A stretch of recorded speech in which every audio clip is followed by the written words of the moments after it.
Hello family, કેમ છો? જય માતાજી, બધા મિત્રો રામ જય દ્વારકાજી, જય મા મોગલ મહાદેવ. અને આજ છે જન્માષ્ટમી, તો બધા મિત્રોને જન્માષ્ટમીની હાર્દિક શુભકામના. અને જન્માષ્ટમી તો છે જ, પણ એની સાથે સાથે વરસાદ પણ સવારનો મંડાણો છે, બરાબર. તો મેળાનો તો આજ બધી મોસમ વિખાઈ ગઈ છે. શું કહેવાય, અત્યારે પાલખી આવે છે તો ત્યાં જોવા જાય. ને જો છોકરા બધા ત્યાર ઘણા થયા હતા, બધા નોખા બેઠા છે, પણ વરસાદના હિસાબે કોઈ ક્યાંય ગયા નથી. કારણ કે આમાં વરસાદમાં જવું તો ક્યાં જવું, બરાબર. પલાળીએ તો મજા ન આવે, કંઈક હોય તો મજા આવે. તો ચાલો બ્લોગમાં કન્ટિન્યુ બન્યા રહેજો. અને જરીક કોમેન્ટમાં લખી નાખજો શું કહેવાય, હેપી બર્થડે શ્રી કૃષ્ણ. તમને જે સારું લાગે કે આ જય શ્રી કૃષ્ણ લખી નાખજો. તમને જે મોજ આવે લખી નાખજો. મસ્ત લાઈક કરીને બીજા બધા વિડીયો શેર કરી નાખજો. હર વખતે તો આપણે મેળાનું શૂટ કરતા હોઈએ છીએ, પણ આ વખતે કંઈ ગયા નથી. જો સારું એવું હોય છે તો પછી ના જાઓ, પણ કંઈ નક્કી નથી વરસાદનું, બરાબર. તમે લોકો કન્ટિન્યુ બનાવી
કેવું છે બધું?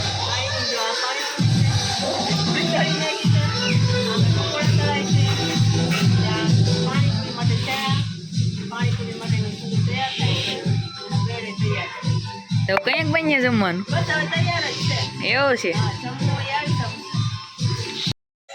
ફેમિલી ફાઇનલી છે ને બપોરા થઈ ગયા છે ને એક આપણે મહેમાન આવવાના છે એની રાહ જોઈએ છે. પછી આજ તો છે બધાને સોમવારે એક કામ કરવાનું છે તો શું કંઈ વાટે છે ને આજથી જવાનું તો કંઈ હજી વરસાદ એમનું ચાલુ છે મીડિયમ તો કંઈ જવાનું તો કંઈ એવું નથી થયું. તો છોકરાને બોકરાને બધા ઓલું કરે ને હવે જમવાનો ટાઈમ થઈ ગયો છે. મહેમાન આવી જાય તો જમી લઈએ. કાં વિસર બધા એને જય શ્રી કૃષ્ણ. આજ અમારો જન્મદિવસ છે કાનાનો. જય દ્વારકાધીશ. આજ અમારા છોકરા બધા ઘેર આવ્યા. આજ કે જન્મદિવસ આપણે ઉજવી નાખીએ તો કોઈ ઉજવા કે ઘડી ટેપ ચડાવ્યો ને છોકરા બધા મોજ કરી લીધી. કૃષ્ણ જય દ્વારકાધીશ. આજે છે જો જન્માષ્ટમી. તો આજે આપણે શ્રી કૃષ્ણનો જન્મદિવસ છે. તો આપણે બધા અમારે વાડીથી ઘરે આવ્યા હતા ને અમે જો આમ તો જન્માષ્ટમી ઉજવી જ નાખી છે. ને આજે છે અમારે મેળો રત્નેશ ઓલા સરકેશ્વરમાં. ફાઇનલી ફેમિલી જમીને ઉકળી ગયા છે ને હવે જવું છે આપણે વાડીએ. તો શું કહેવાય કારણ કે માલઢોરનું પાછું કરવાનું હોય કે શું કહેવાય જન્માષ્ટમી ઉજવતા રહે તો માલઢોર પાછા ભીખા રહી જાય એને કંઈ ભીખા તો ન રખાય. તો શું કહેવાય બધા નોકા જવાની તૈયારી કરી. આપણે કંઈ ખાસ કામ તો નથી, માલઢોરનું જ કામ કીધું છે. તો જાય છે વાડીએ. તો ચાલો શું કહેવાય કેવો લાગ્યો અમારા ગામડાનું જન્માષ્ટમીનું ઉત્સવ જરીક કોમેન્ટ કરીને કહી દેજો ને. જરીક વિશે જય દ્વારકાધીશ લખવાનું ભૂલતા નહીં મારા ભાઈ. મસ્ત મસ્ત લાઈક કરીને બીજા મિત્રોને શેર કરી દેજો બરાબર. તો ચાલો આપણે વાડીએ જઈને ઓલું કન્ટિન્યુ કરીએ. ફાઇનલી ફેમિલી ઘરે જવા માટે નીકળી ગયા વાડીએ આટલું મારી. ઢોરનું શું કહ્યું થોડીક માલ ઢોરનું નીણું હતું, બીજું કંઈ કામકાજ તો હતું નહીં. તો અત્યાર સુધી વાડીએ હતા ને અત્યારે વાગી ગયા છે 6:30 પોણા 7 જેવું વાગી ગયું. તો ઢોર પણ ધોવાઈ ગયા છે. તો જાય છે ઘરે.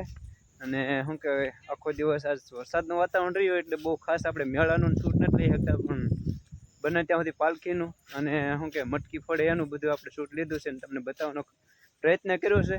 અને જો વિડીયો ગમ્યો હોય ને તો મસ્ત મસ્ત લાઈક કરી નાખજો. અને એક પહેલાં પણ કીધું કોમેન્ટમાં જરીક જય દ્વારકાધીશ લખી નાખજો પેલા વગેરે બરાબર. અને આશા રાખું છું કે આજનો વ્લોગ તમને ગમ્યો હોય છે ને ગમ્યો હોય તો લાઈક શેર સબસ્ક્રાઈબ કરવાનું ભૂલતા નહીં. ફરી મળશું પાછા નવા વ્લોગમાં. ત્યાં સુધી જય માતાજી. Bye bye.